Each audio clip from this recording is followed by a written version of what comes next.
அஸ்ஸலாமு அலைக்கும் வரஹ்மத்துல்லாஹ். இன்றைக்கி உங்களுக்கு ஒரு கதை சொல்ல போகிறேன். இந்த கதை நாமளே கற்பனையாக கண்டுபிடிச்ச டுபாக்கூர் கதை இல்லை, நிஜமாக உண்மையிலே நடந்த குரானில் அல்லாஹ் சொல்லக்கூடிய உண்மையான வரலாறு. சரியா? இந்த கதை எங்கே நடந்துச்சு அப்படின்னா எகிப்து நாட்டில் நடந்துச்சு. எகிப்து நாடு கேள்விப்பட்டிருக்கீங்களா? எகிப்து நாடுன்னு உங்களுக்கு என்ன நினைவு வருது சொல்லுங்கள் பார்க்கலாம். எகிப்தில் என்ன இருக்கும்? மம்மிஸ் இருக்கும், பெரிய பெரிய பிரமிடுகள் இருக்கும், அப்படி இருக்கும்ல, பெரிய பில்டிங்ஸு. அந்த ஊர், அந்த நாட்டில் நடந்த கதை இது. இது ஒரு நல்ல ஒரு மரியாதையான ஒரு மனிதரை பற்றிய கதை. ரொம்ப நல்லமான தங்கமான மனுஷன் அவர். எந்த அளவுக்கு தங்கமான மனுஷன் அப்படின்னா, ரசூல்லா இடத்துல, முகமது நபி இடத்துல கேட்குறாங்க அவரை பற்றி. பொதுவில் ஒருத்தர் கேட்கார், மனிதர்கள்லேயே ரொம்ப மரியாதையான ஆள் யார், ரொம்ப சிறந்த மனிதர் யார் அப்படின்னு கேட்குறாங்க. யார்கிட்ட கேட்குறாங்க? முகமது நபிகிட்ட கேட்குறாங்க. உடனே அவங்க சொல்கிறாங்க, யார் அல்லாஹ்வை ரொம்ப பயந்து வாழ்கிறாங்களோ அவங்க தான் அப்படின்னு பதில் சொல்கிறாங்க. உடனே கேள்வி கேட்டவர் கேட்குறாரு, இல்லைங்க நான் அதை கேட்கல அப்படிங்கிறார்.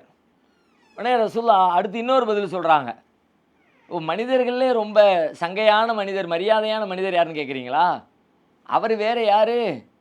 யூசுஃப் நபி தான். ஏன் நபியுல்லா, அவங்க அல்லாவுடைய நபியில் அவங்க தான் ரொம்ப சிறந்த மனிதர் அப்படிங்கிறாங்க. நபின்றதுக்காகத்தான் சிறந்தவங்களா அப்படின்னா அது மட்டும் இல்லை, அவங்க ஒரு நபி, அவங்க அத்தாவும் ஒரு நபி. அத்தாவும் நபி, பிள்ளையும் நபி. அவங்க அத்தா யார் தெரியுமா? அவங்க அத்தா பேர் தெரியுமா? யூசுஃப் நபியுடைய அத்தா பேர், யூசுஃப் நபியுடைய அத்தா பேர் யாக்கூபு நபி. யூசுஃப் நபி, அவங்களுடைய அத்தா யாக்கூபு, அவங்களும் ஒரு நபி. அதோடு மட்டும் இல்லை, யாக்கூபு நபி இருக்காங்களே, அவங்களோட அத்தா அவங்களும் ஒரு நபி. அவங்க பேர் என்ன தெரியுமா? இஸ்ஹாக் நபி. யூசுஃப் நபி, அவங்க அத்தா யாக்கூபு நபி, அவங்க அத்தா இஸ்ஹாக் நபி. அவங்களோட அத்தா இருந்தாங்க, அவங்க யார் தெரியுமில்ல, அவங்களும் நபி. அந்த நபி பேர் என்ன தெரியுமா? இப்ராஹிம் நபி. இப்ராஹிம் அலைஹிஸ்ஸலாம் பெரிய நபி, அவங்களுடைய பிள்ளை இஸ்ஹாக் நபி, அவங்களுடைய பிள்ளை யாக்கூபும் நபி, அவங்களுடைய பிள்ளை யூசுஃபும் நபி. அப்போ லைனாக பரம்பரையாக தலைமுறையாக நபிமார்களாகவே வர்றாங்கல்ல, அல்லாஹ்வுடைய தூதர்களாகவே வர்றாங்கல்ல. அப்போ எவ்வளோ சிறந்த குடும்பம் அவங்க. அதனால் ரசூல்லா சொல்கிறாங்க, அவங்க யூசுஃப் நபி தான் ரொம்ப மரியாதையான ரொம்ப சிறந்த ஒரு மனிதர், மனிதர்கள்லேயே உலகத்திலேயே அவங்க தான் சிறப்பான ஒரு ஆள் அப்படின்னு சொன்னாங்க. அந்த யூசுஃப் நபியை பற்றி தான் இப்போ நாம் பார்க்க போகிறோம். அவ்வளவு நல்ல நபி அவங்க. அவங்கள என்ன பண்ணிட்டாங்க அப்படின்னு கேட்டால், ரொம்ப வருஷத்துக்கு முன்னாடி எகிப்து நாட்டில் அவங்க வாழும் பொழுது அவங்க மேலே அவங்கள கொண்டு போய் ஜெயிலில் அடைச்சிட்டாங்க. ஜெயிலில் ஏன் அடைக்காங்க? நல்லவங்களை ஏன் ஜெயிலில் அடைக்கணும்? ஜெயிலில் கெட்டவங்கள தானே அடைப்பாங்க, தப்பு செஞ்சவங்கள தானே அடைப்பாங்க.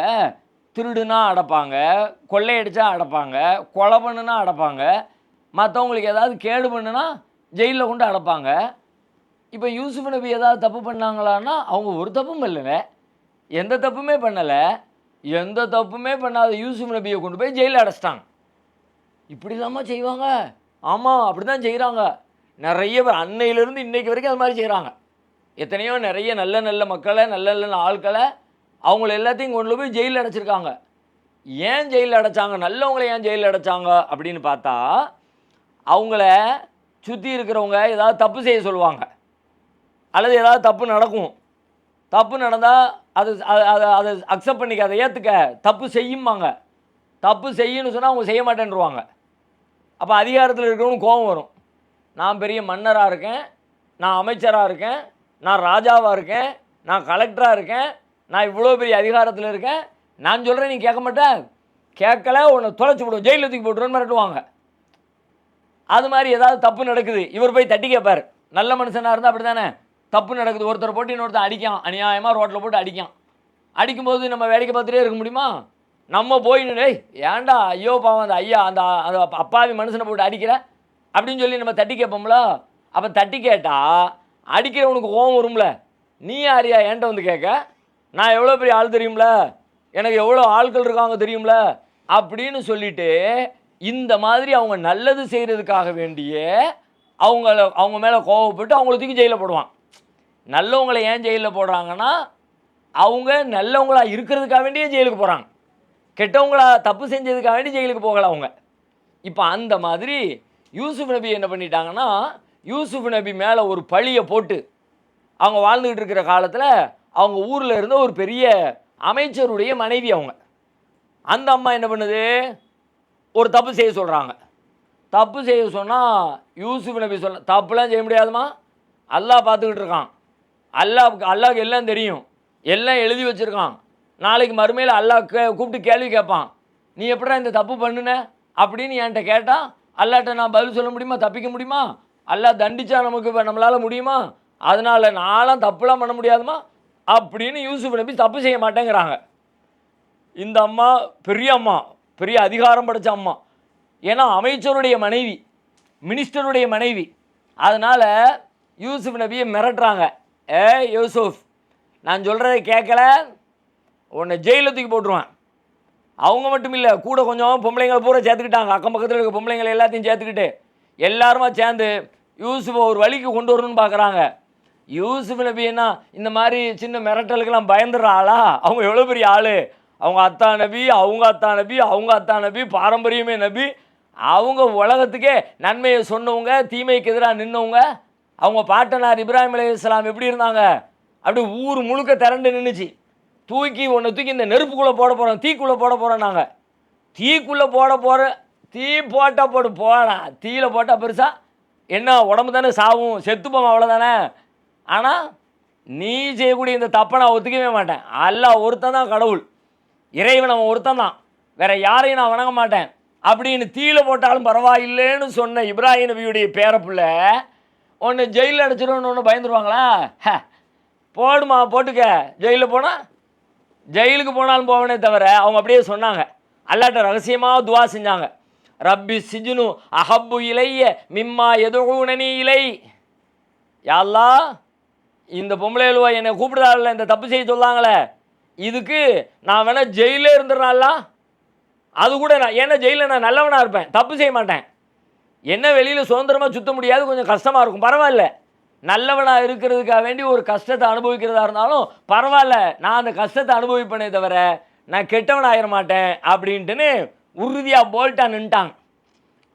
அவங்க நின்ன மாதிரி அவங்களும் போல்ட்டாக நின்ட்டாங்க. எதிரிகளும் என்ன பண்ணிட்டாங்க, இவர் நம்ம பேச்சை கேட்க மாட்டேங்கிறாரு, இவரை தூக்கி உள்ளே போட்டுற வேண்டியதான் அப்படின்னு பிளான் போட்டு, இவங்களுக்கு எதிராக எந்த சான்றுமே இல்லை, யாருமே சாட்சி சொல்லலை, யூசுப் நபி தப்பு செஞ்சாங்கன்னு சொல்கிறதுக்கு ஒன்றுமே இல்லை, ஆனாலும் தூக்கி ஜெயிலில் போட்டான். ஜெயிலுக்குள்ளே போயாச்சு. உள்ளே போனால் யூசுப் நபி உள்ளே போகும்போதே இன்னும் 2 பேர் உள்ளே போகிறாங்க, அவங்களையும் ஜெயிலுக்கு போடுறாங்கன்னு அர்த்தம்.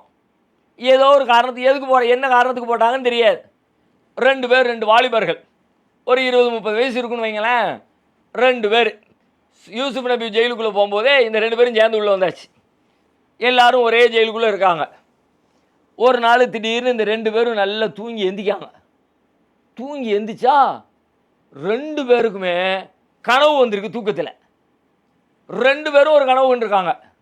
ஒரு கனவை 2 பேர் பார்க்கல, ஆளாளுக்கு ஒரு கனவு கண்டிருக்காங்க. இவர் ஒரு கனவு கண்டிருக்கார், அவர் ஒரு கனவு கண்டிருக்கார். எந்திரிச்சாங்க. எந்திரிச்ச உடனே பார்த்தா யூசுப் நபி இருக்காங்க. நல்ல மனுஷனாக இருக்கார, நல்ல பெரிய அறிவாளியாக இருக்கார, எதை பற்றி கேட்டாலும் நமக்கு நல்லா விளக்கம் சொல்கிறார, இப்போ நம்ம கண்ட கனவுக்கு இவர்கிட்ட விளக்கம் கேட்போம், இவர் நமக்கு கரெக்டாக விளக்கம் சொல்லுவார் அப்படின்னு நினச்சிக்கிட்டு யூசுப் நபிகிட்ட போய் சொல்கிறாங்க, இது மாதிரி நாங்கள் ஒரு கனவு கொண்டோம் அப்படின்னு முதல்ல ஒருத்தர் ஆரம்பிக்கார். என்ன கனவு? நான் இந்த அழசிரு ஹம்ரா மதுபானம் இருக்குல்ல, திராட்சை பழம் இருக்குல்ல, அந்த காலத்துலலாம் திராட்சை பழத்தை அப்படியே ஜூஸ் எடுத்து அந்த ஜூஸை என்ன பண்ணுவாங்கன்னா அப்படியே ரொம்ப நாளைக்கு ஊற வச்சுருவாங்க. சில இடத்துல குழியை தோண்டியெல்லாம் மண்ணுக்குள்ளே போச்சு வச்சுருவாங்க. மண்ணுக்குள்ளே போச்சு வச்சுட்டு ஒரு மாதம் கழித்து திறந்தாங்கன்னு வச்சுக்க, அப்படியே நுரையாக இருக்கும். சோப்பு போடும்போது நுரை வரும் பார்த்திருக்கியா வீட்டில்? இப்போ யார் வீட்டில் சோப்பு போடுதாங்களா? இப்போலாம் வாஷிங் மிஷின் தானே சோப்பு போடுது, வீட்டிலேயே சோப்பு போடுதாங்க. சில நேரம் போடுவாங்க. அப்படி போடும்போது பார்த்தா நீ சோப்பு எடுத்து கையில் வச்சு கசக்கினா நுரையா வரும்ல, அந்த மாதிரி நீ ஒரு மாதம் இந்த திராட்சை ஜூஸ் இருக்குல்ல, சாறு இருக்குல்ல, இந்த திராட்சை ஜூஸை பிழிஞ்சி பூமிக்குள்ளே புதைச்சி வச்சுட்டுன்னு வச்சுக்க, அப்படியே இருந்து அந்த ஹீட்டில் நாள் ஆக ஆக ஆக ஆக புளிச்சு நுரையாக தள்ளி போயிருக்கும். அப்படி திறந்த உடனே கப்புன்னு ஒரு வாடை அடிக்கும். என்ன வாடை தெரியுங்களா? சாராய வாடை. சாராயம் தெரியுங்களா? தெரியுமா? அந்த வாடை வாடை மட்டும் இல்லை, நெசமாகவே அதை குடித்தாலே அப்படி தான் இருக்கும். குடித்தாலும் எப்படி இருக்கும்? அப்படியே ஒரு மாதிரியா சாராயத்தை குடித்தா அப்படி இருக்கும். அந்த மாதிரி அதுக்கு என்ன செய்வாங்கன்னா, இந்த மாதிரி பல ரசத்தை புளிவாங்க. அதை வச்சு தான் மதுபானங்கள்லாம் தயார் பண்ணுவாங்க.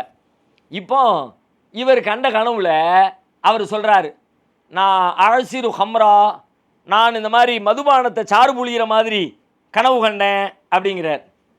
இன்னொருத்தர் சொல்கிறார், அவர் என் தலையில் பறவைகள் கொத்தி திங்குதுங்க, அது மாதிரி கனவு கண்டேன். அவர் தலையில் ரொட்டி வச்சுருக்காரு. தலையில் என்ன இருக்குது? ரொட்டி இருக்குது. அந்த ரொட்டியை மேலேருந்து பறவை வந்து உட்காந்துக்கிட்டு கொத்தி கொத்தி கொத்தி கொத்தி பறவை பூரா அந்த ரொட்டியை திங்குது. அவர் சொல்கிறார், நான் கனவு கண்டேன் என் தலையில் இருக்க ரொட்டியை பறவை வந்து திங்குதுங்கிறார். 2 பேரும் சொல்லிட்டாங்க. சொல்லிவிட்டு 2 பேரும், உங்களை பார்த்தா ரொம்ப நல்லவங்களாக இருக்குது, உங்களை ரொம்ப பார்த்தாலே நல்ல மனுஷங்களாக இருக்கியா யூசுப் நபி, நீங்கள் இந்த கனவுக்கு விளக்கம் சொல்லுங்க அப்படின்னு சொன்ன உடனே யூசுப் நபி சொல்கிறாங்க, கனவுக்கு விளக்கம் தானே நான் சொல்கிறேன். ஏன், எனக்கு நல்லா தெரியும்பா, நீ கண்ட கனவு அது பழிக்கிறதுக்கு முன்னாடி கனவு இப்படி தான் ஆகும் அப்படின்னு எனக்கு நல்லா தெரியும். ஏன்னா அல்லமணி ரப்பி, என் இறைவன் எனக்கு சொல்லி தந்திருக்கிறான். என்ன சொல்லி தந்திருக்கான் தெரியுங்களா? கனவு கண்டா அந்த கனவுக்கு விளக்கம் என்ன அப்படிங்கிற விவரத்தை எனக்கு சொல்லி தந்திருக்கான் அல்ல. எல்லாருக்கும்லாம் கனவு கண்டா விளக்கம்லாம் தெரியாது. நம்மளே ஒரு கனவு காண்போம், எதுக்கு இப்படி வந்துச்சு அப்படின்னு கேட்டால் நமக்கு டக்குன்னெலாம் யோசனைலாம் வராது. திடீர்னு ஒரு பெரிய யானை வரும், தும்பி கனவுல அப்படி மேலே தூக்கி ஒரு சத்தம் போடும். யானை ஒரு பிளிரும், சத்தம் போடும். ஒரு சத்தம், 2 சத்தம், 3 சத்தம், 5 யானை சேர்ந்து சத்தம் போடும். அவ்வளோதான், போயிடும், முடிச்சிருவோம்.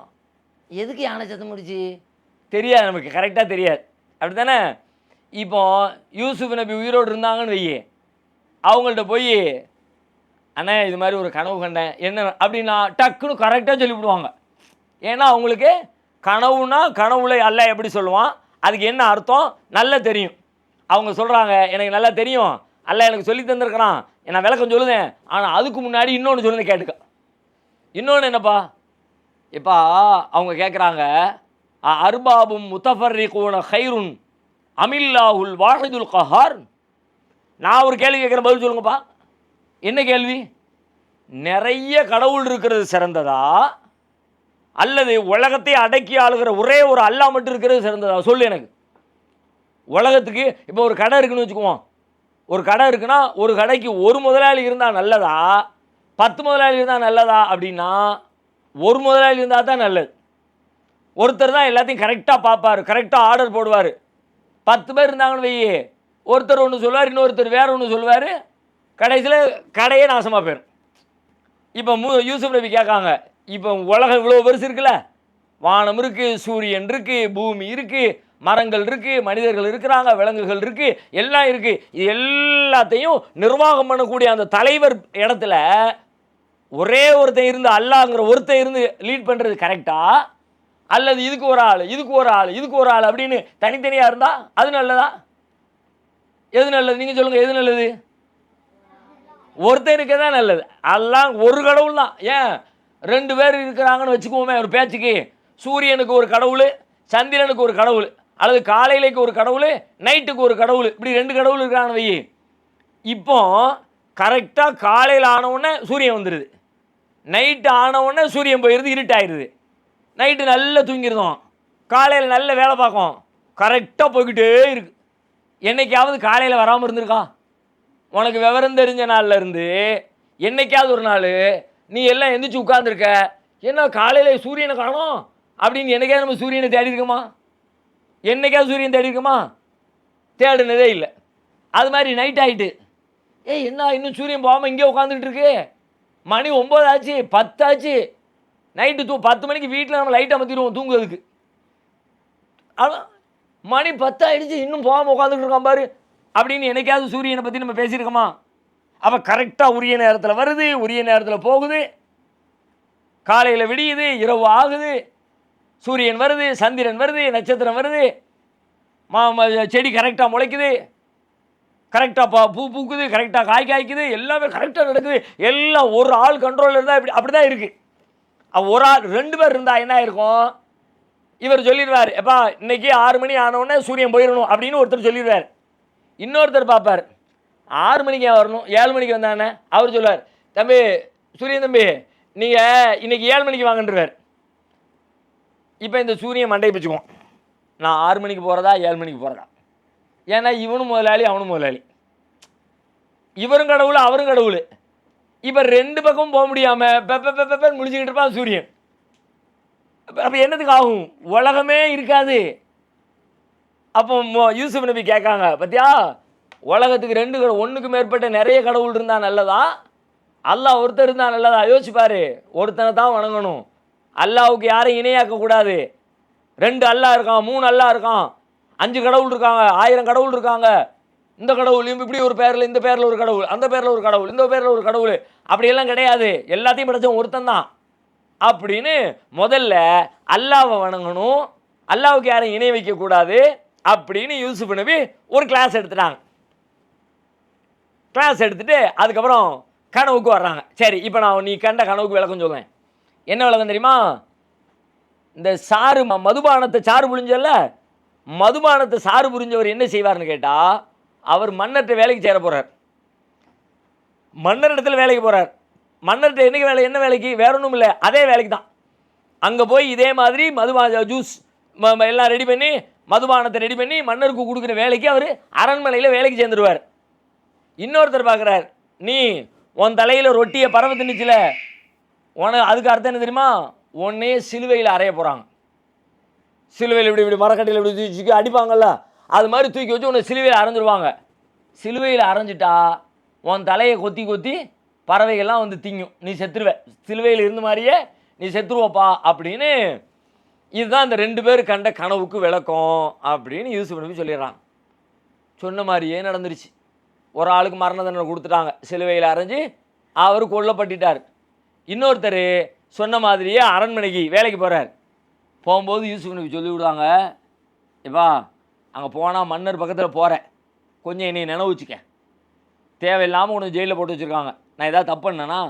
ஒரு தப்பும் பண்ணலை, அநியாயமாக உனக்கு போட்டு வச்சுருக்காங்க, அதனால் அங்கே போனால் கொஞ்சம் நினைவு வச்சுக்கிட்டு வாய்ப்பு கிடைச்சா சொல்லு, மன்னர்கிட்ட எடுத்து சொல்லு அப்படின்னு சொல்லி அனுப்பிடுறாங்க.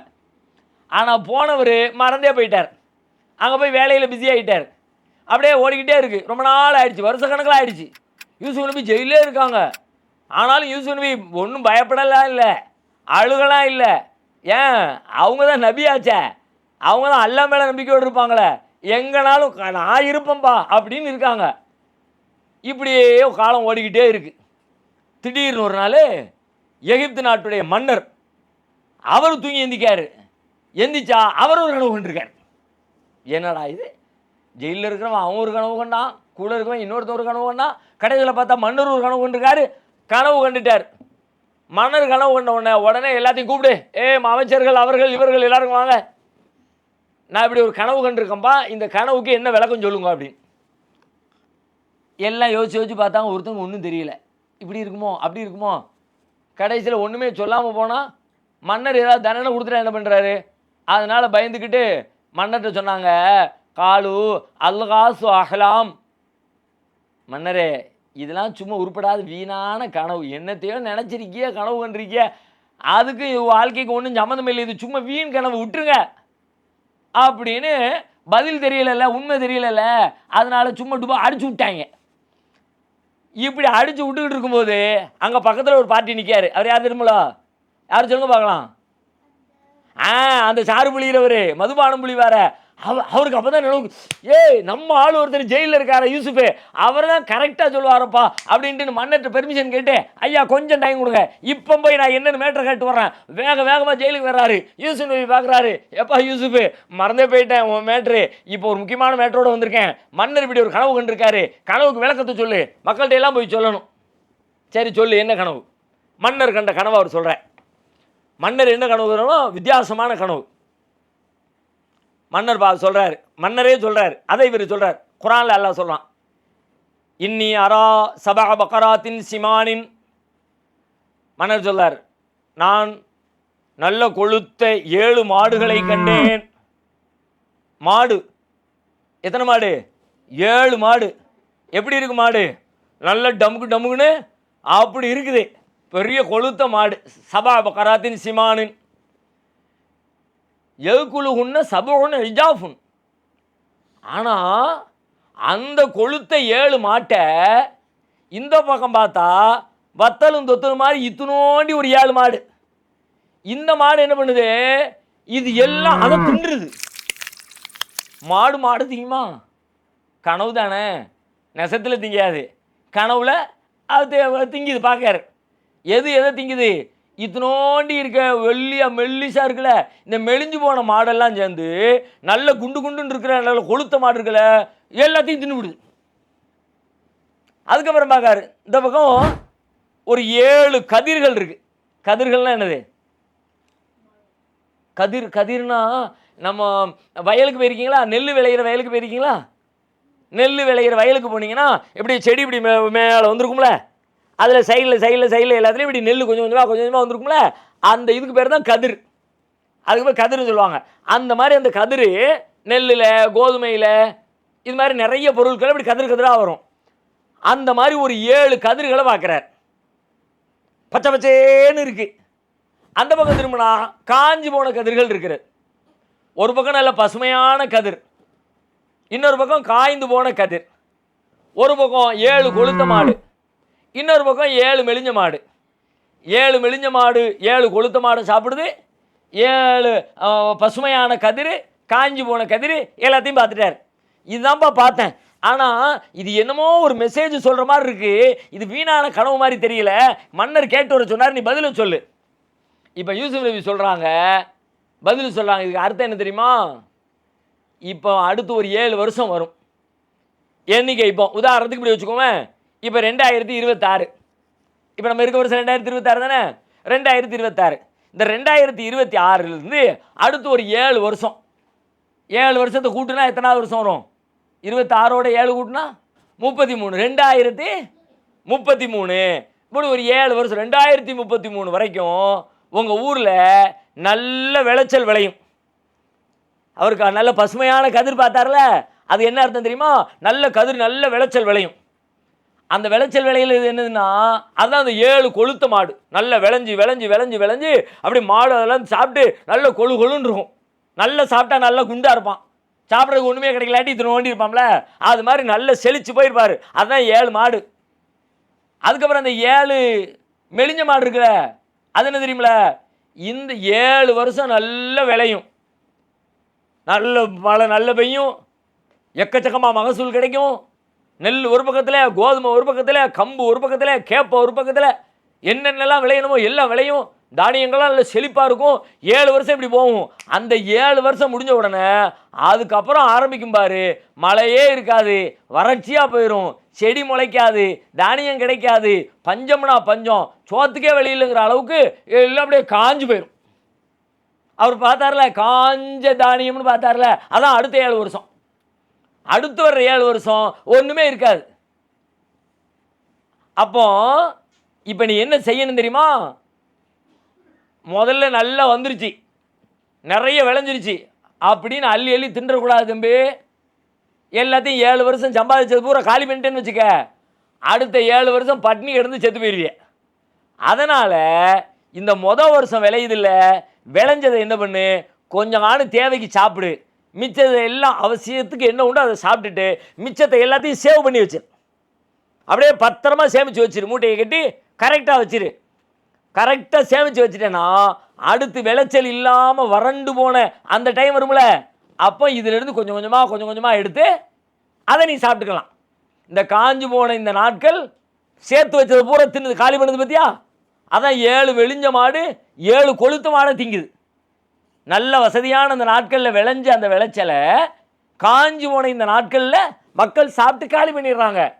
இதுதான் அதுக்கு விளக்கம் அப்படின்னு யூசுப் நபி சொல்லிவிட்டாங்க. கரெக்டாக பொருத்தமாக இருக்குல்ல, அவங்க கண்ட கனவுக்கும் இவங்க சொன்ன விளக்கத்துக்கும் ரொம்ப பொருத்தமாக இருக்குது. உடனே இவர் போய் அவர்கிட்ட சொன்னார். சொன்னால் மன்னருக்குன்னா சந்தோஷம் தாங்கலை. சா, எவ்வளோ பெரிய ஆளியா, பயங்கரமான ஜீனியஸு, இவரே நம்ம உள்ள ஜெயிலில் வச்சுருக்கோம், எதுக்கு ஜெயிலில் வச்சுருக்கோம், வெளியே அனுப்ப, ரிலீஸ் பண்ணுங்க அவரை கூப்பிடுங்க, நம்ம மந்திரி சபையில் வச்சுக்குவோம், ஆளை கூப்பிடுங்க அப்படின்னு, வெளியே வாங்க, உங்களை விடுதலை பண்ணுறோம் அப்படின்னு சொல்கிறாங்க. இப்போ நம்ம அந்த இடத்துல இருக்கோம்னு வச்சுக்குவோம், ஒரு பேச்சுக்கு நம்மளை அநியாயமாக ஜெயிலில் தூக்கி போட்டாங்க. இப்போ தலைவர்கிட்டருந்து ஓலை வந்துருச்சு, வெளியே விடுங்கப்பா, அவரை ரிலீஸ் பண்ணுங்கப்பா, விடுதலை பண்ணுங்கப்பா அப்படின்னு. நம்ம என்ன செய்வோம், அப்பா தப்பிச்சோம் பொழைச்சோம்பா அப்படின்னு விடுதலை பண்ணோம்னா ஓடியே வந்துடுவோம்ல, எல்லாரும் அப்படி தானே செய்வோம். இப்போ யூசுப் நபியை உங்களை விடுதலை பண்ணியாச்சு, வெளியே போங்கன்னு சொல்லி சொல்கிறாங்க. யூசுப் நபி வெளியே வர மாட்டேங்கிறாங்க. ஏன்னு சொல்லுங்க பார்க்கலாம். எதுக்காக இருக்கும்? அவர்கிட்ட வந்துருச்சு லெட்டர், வந்துட்டு அவர் வெளியே கொண்டு வாங்கன்னு, வெளியே வாங்கன்னு சொன்னால் யூசுப் நபி வரமாட்டேங்கிறாங்க, நானும் வரலப்பாங்கிறாங்க. ஏன் தெரியல, வேற ஒன்றும் இல்லை. இப்போ யூசுப் நபி சொல்கிறாங்க, என்னைய வெளியே வான்னு சொல்கிறிய, வந்துடுவேன், என்னை உள்ளே தூக்கி போட்டியல்ல, ஏன் போட்டிய, அதுக்கு காரணத்தை சொல்லுங்க முதல்ல. வெளியே அனுப்பணுன்னு போனோன்னு போயிடலாம், ஆனால் உள்ளே தூக்கி போட்டு என்ன சொல்லி போட்டிய, நான் என்னமோ குற்றவாளி மாதிரி, நான் என்னமோ தப்பு செஞ்சவ மாதிரி, தப்பு செஞ்சாருன்னு தூக்கி உள்ளே தூக்கி போட்டிங்களே சொல்லும்போது இப்போ ஊருக்குள்ளே என்னை பற்றி எல்லோரும் என்ன நினைப்பாங்க, யூசுப் சரியான மோசமான ஆளுப்பா, அதனால தான் தூக்கி உள்ளே ஜெயிலில் போட்டாங்கன்னு தான் எல்லோரும் பேசிக்கிட்டு இருப்பாங்க. நான் எதுவும் தப்பு செய்யலை, ஆனால் ஊர் பூரா என்ன நினச்சிக்கிட்டு இருக்குது, நான் தப்பு செஞ்சுட்டு தான் நினச்சிக்கிட்டு இருக்கேன், என்னை தூக்கி ஜெயிலில் போட்டிங்க. அப்போ நான் வெளியே வரணும்னா முதல்ல நான் குற்றவாளியாக இல்லையான்னு ப்ரூவ் பண்ணு, திரும்ப அந்த வழக்கை எடு, எந்த வழக்கை விசாரித்து என்னை ஜெயிலில் தள்ளிங்களோ அந்த வழக்கை ஃபைலை எடுத்து விசாரணை பண்ணுங்க. நான் குற்றவாளி இல்லைன்னா வெளியே வர்றேன், நான் தப்பு தான் செஞ்சேன் அப்படின்னு நீங்கள் சொன்னீங்கன்னா நான் ஜெயிலில் இருந்துக்கிறேன்ப்பா அப்படின்ட்டாங்க. இதை சொல்லிட்டு முகமது நபி சொல்லாங்க, பா யூசுப் நபி எவ்வளோ பெரிய ஆள், நானாக இருந்தால் கூட வெளியே போகணும்னு டக்குன்னு வந்திருப்பேன். ஆனால் யூசுப் நபி தான் மேலே சொல்லப்பட்ட அவதூறு அது பொய்ன்னு நிரூபிக்காம நான் வெளியே வர மாட்டேன்னு அப்படி உறுதியாக உள்ளே நின்னாங்க. உடனே பழைய வழக்கு எடு, யாருப்பா கம்ப்ளைண்ட் கொடுத்தா, இந்த பொம்பளைங்க தான் கொடுத்தாங்க, கூப்பிடு, எல்லாத்தையும் கூப்பிடு, விசாரணை கூப்பிடு. அம்மா என்னம்மா சொன்னீங்க, யூசுஃப் அப்படிப்பட்ட ஆளா, ஐயோ அப்படிலாம் இல்லைங்க, நாங்களா சும்மா அப்படி தப்பாலாம் சொல்லிவிட்டாங்க, அது உண்மை கிடையாதுங்க. அப்போ தான் அந்த அமைச்சருடைய பொஞ்சாதி வர்றாங்க, அந்த அம்மா வந்து அல் ஆன ஹஸ்ஸல் ஹக்கு, இப்போ எல்லாருக்கும் உண்மை தெரிஞ்சிருச்சு, யூசுஃப் ஒன்றும் தப்பு செய்யலை, நான் தான் அவரை தப்பாக மாட்டி விட்டுட்டேன் அப்படின்னு அந்த அம்மாவும் ஸ்டேட்மெண்ட் கொடுத்துட்டாங்க. இப்போ ஊருக்கு எல்லாம் தெரிஞ்சிச்சு யூசுப் நபி எந்த தப்பும் செய்யலை அப்படின்னு தெரிஞ்ச உடனே அதுக்கப்புறம் யூசுப் நபி ஜெயிலேருந்து வெளியே வர்றாங்க. வெளியே வந்த உடனே மன்னர் அவங்களுக்கு ஒரு பெரிய பொறுப்பை கொடுக்குறாரு, நீங்கள் இந்த நாட்டை நிர்வாகம் பண்ணணும், இந்த நாட்டில் வறுமையான மக்கள் காலம் வரும் பொழுது அடுத்து 7 வருஷத்தில் அப்படிலாம் வரும்ல, நல்ல செழிப்பு வரும், நல்ல வறுமை வரும், பஞ்சம் வரும், நீங்கள் நின்று இதை கரெக்டாக நிர்வாகம் பண்ணணும் அப்படின்னு சொல்லிட்டு யூசுப் நபி கையில் பொறுப்பை கொடுப்பாங்க. யூசுப் நபி ஜெயிலில் இருந்தவங்க வெளியில் வந்து ஒரு பெரிய அமைச்சராக மாறி அந்த நாட்டு மக்களுக்கெல்லாம் ஒரு நல்ல சிறந்த நிர்வாகத்தை கொடுப்பாங்க அப்படின்னு அவங்களுடைய கதை முடிந்தது. இப்போ இதில் நமக்கு என்னெல்லாம் பாடம் இருக்குது சொல்லுங்கள்.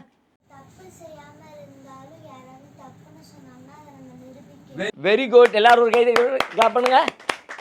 நம்ம மேலே தப்பே செய்யாமல் தப்பு தான் செஞ்சேன்னு சொல்லி சொன்னால் சும்மா தலையாட்டிட்டு ஆமாமெல்லாம் வரக்கூடாது, நம்ம தப்பு செய்யலைங்கிறத கன்ஃபார்ம் பண்ணணும், ப்ரூவ் பண்ணணும். Okay, very good. வேற என்ன பாடம் இருக்குது? இப்படி யோசிக்கலாமா? இப்போ என்னை கொண்டு ஜெயிலில் போட்டாங்க, தப்பு செய்யலை, ஒரே புலம்பிக்கிட்டு அழுதுகிட்டு அப்படியெல்லாம் இருக்கக்கூடாது. ஒரு டைம் வரும், இப்போ என்கிட்ட நிரூபிக்கிறதுக்கு ஒன்றுமே இல்லை, ஆதாரம் இல்லை, எல்லாரும் எனக்கு எதிராக பேசுகிறாங்க, இப்போ நான் பேசினாலும் என்னால் நிரூபிக்கிறதுக்கு ஒன்றும் வாய்ப்பு இல்லை. ஆனாலும் வெயிட் அண்ட் சி, வெயிட் பண்ணு தம்பி, ஒரு நாள் வரும், அப்போ பார்த்துக்கிறேன். யூசுப் நபி அப்படி தானே இருந்தாங்க, உள்ளே போட்டவொன்னு உள்ளே போயிட்டாங்க, வெயிட் பண்ணிக்கிட்டே இருக்காங்க, ஒரு நாள் வரும், அந்த டயத்தில் பார்த்துக்கிறேன் அப்படின்னு அவங்கள தேடி ஆட்கள் வரும்பொழுது கரெக்டான டயத்தில் எடு, வழக்கை எடு, நான் குற்றவாளியா இல்லையான்னு பார்ப்போம்னு சொல்லி கேட்டாங்கல்ல, அந்த மாதிரி நமக்கு ஏதாவது பிரச்சனை வந்துருச்சுன்னா வந்த உடனே பதறிடக்கூடாது, பொறுமையாக வெயிட் பண்ணிக்கிட்டே இருந்து நேரம் வரும்போது கரெக்டாக அடிச்சிடணும். வேற இந்த கதையில் வேறு நமக்கு என்ன பாடம் இருக்குது? அல்லாஹ் மேலே நம்பிக்கை வைக்கணும், அல்லாஹ் நமக்கு உதவி செய்வான் அப்படின்னு நம்பணும். அப்படி நம்பினோம்னா அல்லாஹ் நமக்கு கண்டிப்பாக உதவி செய்வான் அப்படிங்கிற பாடமும் அதுக்குள்ளே இருக்குது. அதோட முக்கியமாக அவர் கண்ட கனவு இருக்குல்ல, அதில் ஒரு பெரிய பாடம் இருக்குது. இப்போ முதல்ல நம்ம கையில் நல்ல வருமானம் வருதுன்னு வச்சுக்க, 7 வருஷம் நல்ல விளைச்சல் வருது அப்படின்னா நல்ல வருமானம் வருது.